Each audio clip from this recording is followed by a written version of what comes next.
Salut tout le monde et bienvenue au podcast Les vraies affaires zéro bullshit. Ici Roch Cholette. Merci beaucoup d'être là. Je vous le rappelle, si c'est possible pour vous de partager le podcast. Je vous le répète à tous les jours, puis je fais bien de le faire parce que ça nous aide vraiment.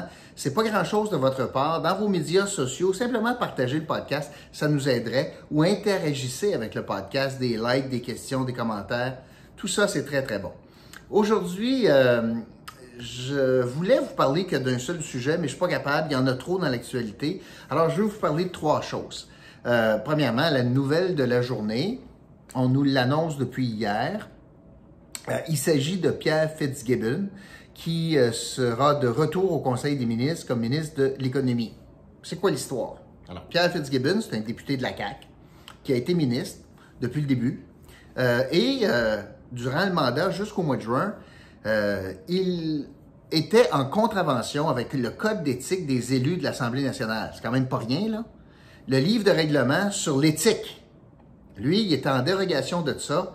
Et la commissaire à l'éthique a fait 4 rapports pour dire qu'il n'était pas conforme aux lois puis aux règles que les élus se sont données pour marcher dans le droit chemin, pour être plus blanc que blanc, pour pas être en conflit d'intérêts. Alors, 4 rapports accablants contre lui. Et l'enjeu, au final, c'était que M. Fitzgibbon, comme ministre de l'Économie, était encore propriétaire d'actions dans 2 entreprises qui transigeaient avec l'État. En juin, il dit qu'il n'est pas capable de se départir de ces entreprises, de ces actions, de cette participation dans des entreprises qui ne sont pas cotées en bourse et que conséquemment, parce qu'il est encore en contravention puis que là, il devenait une distraction pour le gouvernement, il quittait le Conseil des ministres, il démissionnait du Conseil des ministres avec l'accord de M. Legault et il a passé l'été comme député. Il n'était pas ministre depuis le mois de juin et là, on apprend aujourd'hui que il aurait vendu ses participations dans les 2 entreprises et il revient dans ses anciennes fonctions au Conseil des ministres comme ministre de l'Économie. Quelque chose là-dessus, quelques éléments. Bon, tout d'abord, je trouve que c'est des bonnes nouvelles, 3 bonnes nouvelles là-dedans. On va commencer comme ça. Je trouve qu'il y a 3 très bonnes nouvelles là-dedans. Premièrement, ça confirme et assoit l'autorité de la commissaire à l'éthique. Ça dit le comportement de Fitzgibbon, M. Fitzgibbon, avec les années, parce qu'au commencement, il disait « je m'en sac, elle connaît rien, puis voyons donc, elle connaît pas les affaires, puis etc. » Avec le temps, ben, c'est elle qui a eu le dernier mot. Il a démissionné de ses fonctions. Il n'a pas pu y tenir tête. Donc, avec le fait qu'elle a maintenu une ligne dure, il a dû quitter, il a obtempéré aux obligations, puis c'est comme ça qu'il peut revenir au Conseil des ministres. Ça assoit l'autorité de la commissaire à l'éthique qui applique un code qui a été voté par tous les élus. Là, M. Legault trouve qu'il n'est plus bon le code. Ben oui, mais quand tu perds, d'habitude, tu trouves que le règlement n'est pas bon. S'il n'est pas bon, puis peut-être qu'il faut le mettre à jour, ben il va falloir le faire, pas dans un contexte de favoritisme envers un individu ou la situation d'un individu, mais dans l'intérêt collectif. Et on va faire ça à tête reposée. Puis c'est pas de problème, là. Il n'y a pas de problème à revoir le code. Mais il faut que ce soit un code qui soit adopté par tous les élus. Puis c'est pas le bon temps de le faire. C'est bien sûr qu'on arrive en campagne électorale. Alors, la première bonne nouvelle, c'est que ça assoit l'autorité de la commissaire à l'éthique. La deuxième bonne nouvelle là-dedans, c'est que les gens d'affaires, je pense, sont contents de retrouver M. Fitzgibbon, qui est dans le jargon, c'est un doer, c'est un closer, c'est un opérateur. Dans le jargon politique, c'est quelqu'un qui fait arriver des choses. C'est pas un théoricien, un technicien, c'est quelqu'un qui fait des deals. Et les gens d'affaires le trouvent proactif sur le terrain, qui comprend les gens d'affaires. C'est un très bon interlocuteur pour eux. Je pense que donc la communauté d'affaires, de façon générale, surtout le Montréal branché, sont heureux du retour de M. Fitzgibbon. La troisième bonne nouvelle là-dedans, c'est que j'ai écouté le point de presse en entier et boy, il a pris, M. Fitzgibbon, un coup d'humilité. Parce que l'humilité, c'était pas sa grande force. D'après moi, là, ce qu'il voyait dans le miroir le matin, il haïssait pas ça, mais pas pantoute, là. Puis ça paraissait. Mais un matin, il avait changé de ton un petit peu. Ouais, il était pas mal plus humble, Puis reconnaissant de la chance qu'il a de revenir dans ses fonctions, puis il a réalisé que, dans le fond, il aimait ça en maudit, ce job-là, plutôt que de dire, regarde, quand ça fera plus l'affaire, pas besoin de ça, moi, dans la vie. Là, il avait la chance de rester à l'extérieur du Conseil des ministres, puis il a décidé, non, je veux revenir, parce que finalement, il trouve ça le fun. Alors, j'ai trouvé que son purgatoire a été salutaire en termes de confiance en soi. Il y en a un petit peu moins. Puis de je me m'aime, je m'aime, je m'aime, il y en avait un petit peu moins aussi. Puis je m'en sac des institutions, il n'y en avait pas mal moins aujourd'hui. Fait que c'est de bon augure, ça. C'est bon. C'est une bonne dose d'humilité. Ça, c'est la troisième bonne nouvelle. Par contre, des affaires qui m'achalent. M. Fitzgibbon, donc, était actionnaire de 2 entreprises pas cotées en bourse. Alors, il nous dit aujourd'hui qu'il a vendu ses actions. Et on lui a posé la question, OK, vous avez vendu ça à qui? Alors, dans un premier temps, il nous dit, bien, c'est l'entreprise qui a racheté mes actions. Puis dans l'autre entreprise, ce sont des dirigeants de l'entreprise qui ont racheté mes actions. Il y a une différence, là. OK, jusque-là, c'est correct, je pense. On verra bien la suite des choses. Le commissaire à l'éthique risque de se pencher là-dessus, mais OK. Et là, c'est quoi la transaction? Combien vous avez fait là-dedans? Fait ou gagné ou perdu? Gagné ou perdu? Parce que c'est comme important pour la suite des choses, parce que c'est dans ces entreprises-là transigent avec l'État. Et là, M. Fitzgibbon répond à peu près ceci. Ouais, vous savez, c'est bien variable, ça dépend de l'évaluation qu'on en donne, puis c'est quand même privé, cette affaire-là. Fait que dans le fond, ce qu'il a répondu, c'est pas de vos affaires. Pourquoi j'ai un malaise? Bien, c'est parce que pendant qu'on déposait 4 rapports accablants contre lui, il répétait sans cesse que la raison pourquoi il ne vendait pas, c'est parce qu'il aurait perdu 1 million de dollars. OK, fait qu'attends une minute, là. Quand tu voulais être en contravention du code, tu savais le chiffre que tu étais pour perdre. C'est un chiffre fictif, parce que tu ne les avais pas vendus. Mais il estimait à 1 million de pertes. Puis c'est pour ça qu'il était illégal, puis il siégeait de façon illégale, contraire au code. Alors, pendant 3 ans, il nous a dit, moi, je ne perdrai pas 1 million à cause de vos niaiseries de code d'éthique, là. Non, non, non, non, non. Moi, le bullshit, là, je ne veux pas perdre 1 million. Je n'ai pas de besoin, mais je ne le perdrai pas, parce que c'est des niaiseries, votre code d'éthique. Finalement, le code d'éthique a raison, puis on lui demande, OK, combien tu as perdu? Oh, pas de vos affaires. Bien, si ce n'est pas de nos affaires quand la transaction est faite, pourquoi il nous a donné un chiffre quand la transaction n'était pas faite, puis il voulait justifier qu'il ne respectait pas le code d'éthique? Pourquoi là, il n'avait un chiffre?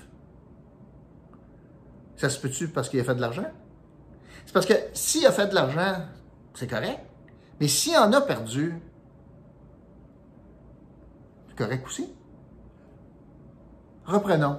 S'il a fait de l'argent, ça veut dire qu'il y a quelqu'un qui a peut-être payé trop cher pour des actions. Si quelqu'un a payé trop cher pour des actions, pourquoi est-ce qu'on ferait ça? Peut-être parce que ce qui s'en vient par la suite. Peut-être que c'est un ascenseur qu'on a monté qui va revenir.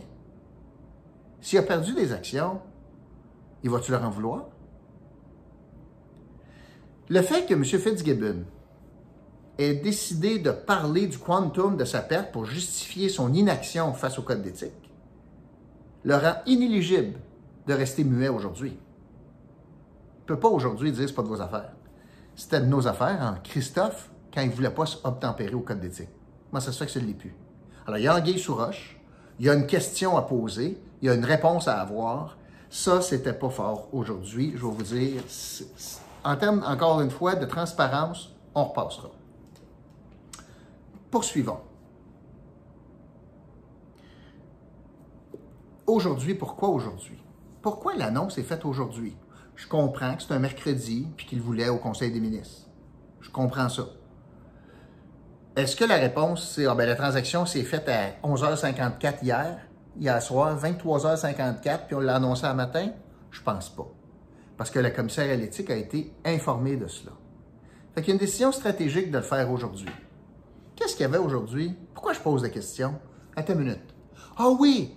L'entrée en vigueur d'une mesure exceptionnelle, extraordinaire, qui brime des droits individuels. je suis d'accord avec la mesure, mais quand même au Québec, c'est ça, l'obligation du passeport vaccinal pour entrer dans plein d'endroits. Puis on voit que ça fait des petits, puis il y a plein d'endroits que tu pourras même plus capable d'aller jouer dans ta ligue de garage, pas capable d'aller à l'aréna, pas capable d'aller prendre une bière au bar, pas capable d'aller manger au restaurant, pas capable d'aller voir un show dans une salle de spectacle, etc. Mazin, là. Pour aller au Montgolfière, tu vas être obligé d'avoir un passeport vaccinal. C'est aujourd'hui que ça entre en ligne de compte. En vigueur aujourd'hui. C'est une mesure inédite. Une première au Canada. On enlève des droits aux citoyens, puis le premier ministre, aujourd'hui, ce qu'il trouvait le plus important à faire, c'est de ramener Fitzgibbon au Conseil des ministres. Il a choisi la journée d'aujourd'hui, évidemment pour faire diversion. Parce qu'un premier ministre, avec un petit peu d'empathie, aujourd'hui, aurait dit quoi? C'est pas une journée qui me réjouit aujourd'hui. Je vous assure que ça sera une mesure temporaire. Je vous assure qu'on a tout fait pour protéger votre vie privée. Il n'y aura pas de niaisage avec ça. C'est une mesure exceptionnelle. Je suis tellement déçu d'être obligé d'arriver à cela parce que mon autre choix, considérant les cas de COVID, c'était de revenir à un confinement. Et ça aurait été pire pour tout le monde, pire pour les individus, pire pour les commerçants, pire pour notre économie. Alors, je voulais pas faire ça. J'avais le choix aujourd'hui et j'ai décidé de faire le choix du bon sens, malgré le fait que je suis obligé dans le fond, de torpiller des droits individuels en forçant des gens à montrer une preuve vaccinale. C'est du jamais vu. Ça aurait été un premier ministre qui avait en tête là, la préoccupation aujourd'hui des Québécois.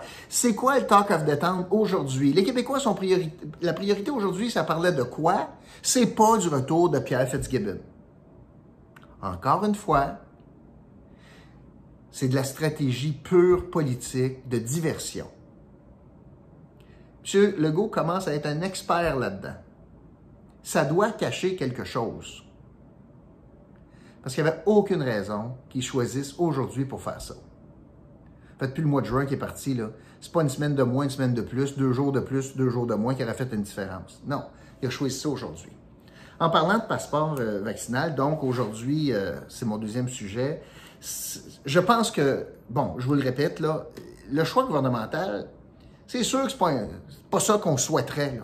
Personne ne souhaiterait ça. Là. Mais si on est confronté à une décision difficile par rapport au Delta, puis que les cas montent, d'ailleurs, il y a 690 cas de plus aujourd'hui, en passant en 24 heures. 690 cas, 2 décès. On est rendu à 138 hospitalisations, dont 40 aux soins intensifs. Et ce qui est intéressant de noter, c'est que 82% des nouveaux cas sont des gens pas vaccinés.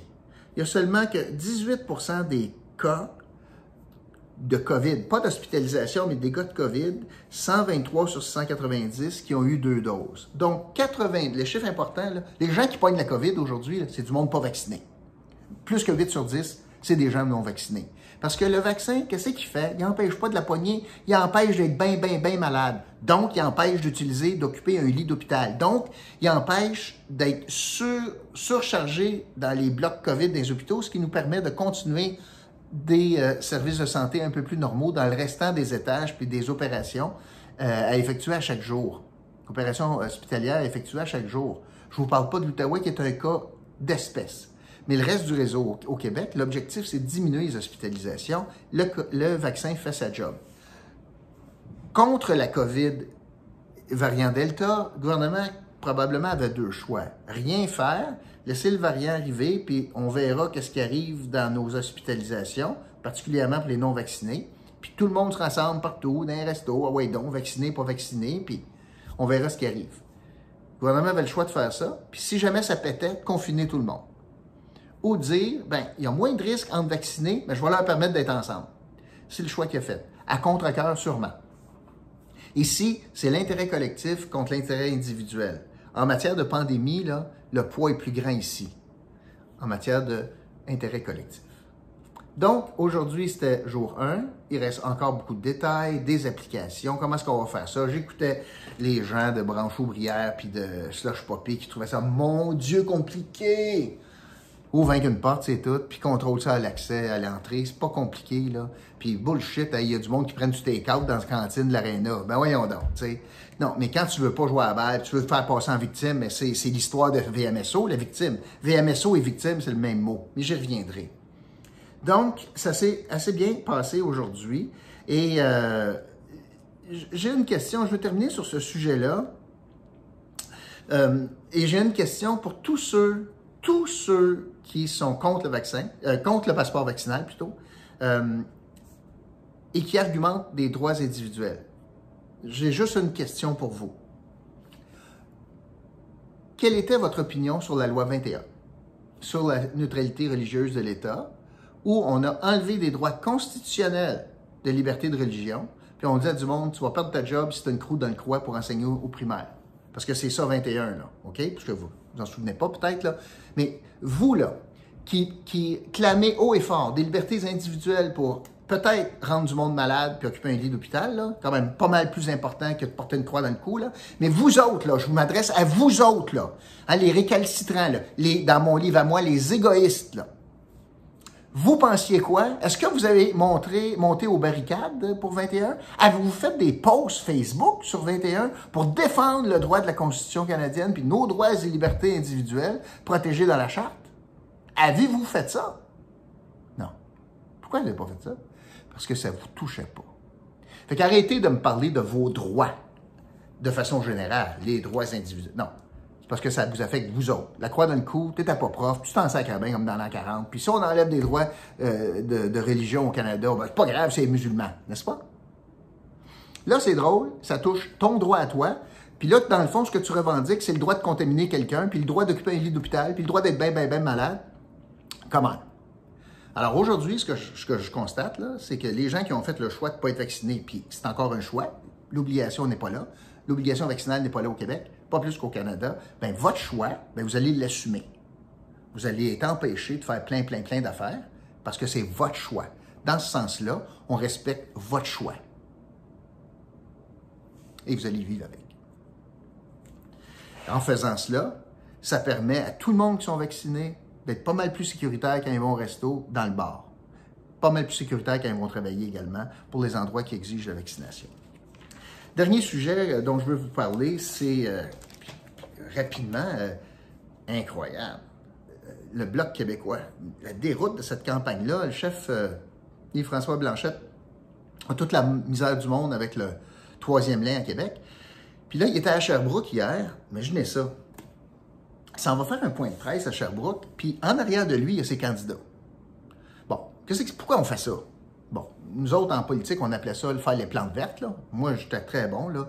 On faisait des jokes entre nous autres, là. Puis ta photosynthèse, comment ça va, tu sais, parce que t'étais une plante verte, tu disais pas un maudit mot, puis tout le monde se sert à la de toi, mais ça montrait qu'il y avait une équipe, tu sais, c'était bien important, là.